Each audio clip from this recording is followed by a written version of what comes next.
Hey, welcome to HL English Year 2, a Modern Classroom. My name is Michelle Cope, and I will be your English teacher this year. Our lesson objective is students will be able to define what a modern classroom is and explain how English class will operate this year. So let's get started. Have in your mind, what is a Cope modern classroom? So each teacher is human, and so we do things differently. Let me tell you about the way I do modern classroom.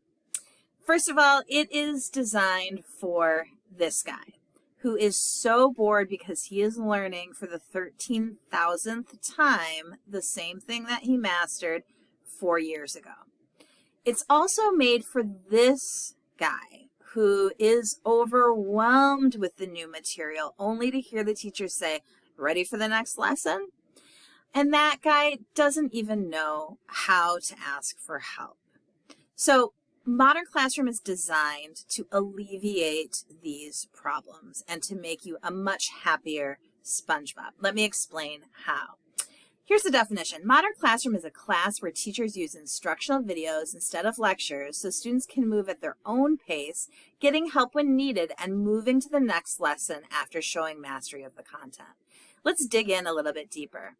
First of all, it was developed by the gentleman on the right there, Kareem Farah, in 2018. He was working in DC public schools and realized that technology had finally advanced to the point where he could leverage it in the classroom to clone himself so that he could have students learning new information via video while he worked with students in small groups and one-on-one.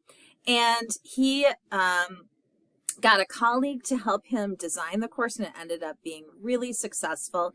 And then he launched it as a nonprofit nationally in 2018. You can check it out online, of course, if you're interested. It's based on the 3 pillars: blended instruction, self-paced structure, and mastery-based grading. So let's look at those a little bit more. I'll give you the quick overview, and then we'll go into each one. Blended instruction, students access new content through teacher-created videos. Self-paced structure, students learn at their own paces within each unit of study. And mastery-based grading, students progress when they demonstrate mastery. So let's talk about blended instruction. First of all, you know that a modern classroom is going to have videos, right? You watch videos and then you take notes in the packet. But it's also really important that your teacher is working with you in small groups and one-on-one. That is as important as the videos. What I use is something called hub huddles. My area by my desk is my hub, and you'll notice that there are 4 additional desks there. And so at least once a week, you and your pod members who you're sitting with in the classroom will check in with me. And it might last 2 minutes, it might last 15 minutes based on how much help you need, whatever you're working on. I also think it's really important to collaborate on the lessons so that it's a little bit more fun and so that you can hear other people's take on the information. You can listen to videos together, share headphones. I also have a splitter for the old school headphones. You could use that so you're both listening to the same thing at the same time. There are plenty of opportunities also in the packet to work with one another. Collaboration is beautiful. Please do it. You do you, but stay on pace. That is really the most important thing, is that you are completing lessons by the target deadline. That is going to help ensure that you've mastered the material by the time we get to the end of a unit. All right, let's talk about self-paced learning then a little bit more. We have 2 kinds of deadlines in a modern classroom: target deadlines and hard deadlines. Target deadlines are suggested deadlines, while hard deadlines are absolute deadlines, non-negotiable. You are in the classroom for 45 minutes, and I really do expect you to be working on the class material while you're in class. I understand there's, things you have to take care of, sharpening pencils and checking in with somebody about what just happened in the last class briefly. But I like to think that is going to take 5 minutes or less. So 40 minutes of your time really needs to be zoned in on the material at hand, whatever it is you're working on in the packet. I also think that you need to spend at least 2 hours outside of class working on the material in order to really get what I want you to get out of it. 5 hours maybe. We all learn at different paces, right? That's what this is about. And so for some people it might take more time, others not as much. Also part of self-paced learning is the tiered lessons. There are must-dos, should-dos, and aspire-to-dos. If you find yourself having a hard time staying on pace, I'm going to suggest that you let go of the aspire-to-dos and maybe some of the should-dos as well. You can achieve mastery on a mastery check by just doing the must-dos in a lesson. The should-dos will help your skills. The aspire-to-dos will help those skills even more so that you can earn a higher score on your summative assessment. But you can accomplish, some good work by just doing the must-dos as well. If you don't finish a unit by the hard deadline, your scores turn to 50%. I don't do zeros, but I don't extend that hard deadline for students who are not on pace. An objectives calendar is in Schoology and in the beginning of your packet to help you know exactly what you need to do and when so that you can learn how to self-pace.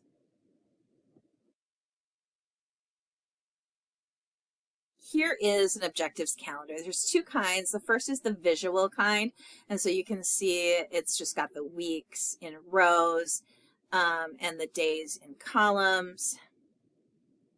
Also, we'll tell you what day it is if you look at the visual calendar on Schoology, and I will oftentimes start class by showing you this calendar as well.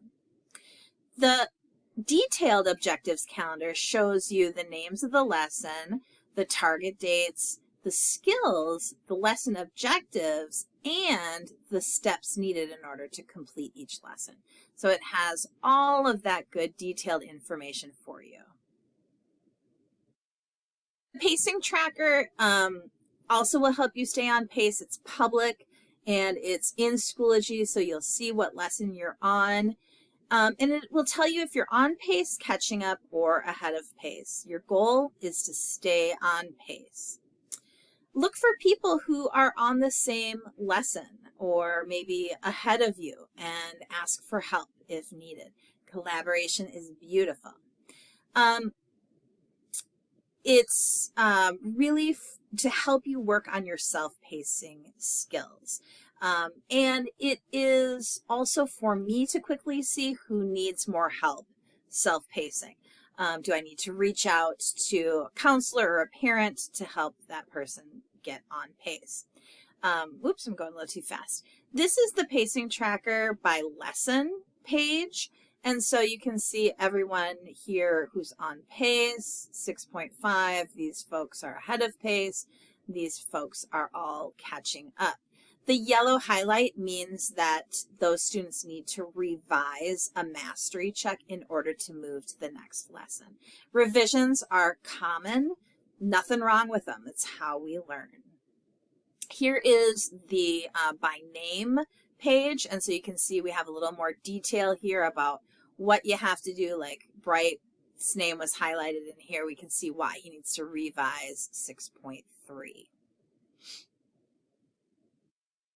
All right, mastery-based grading. Mastering skills through a mastery check allows you to move on to the next lesson.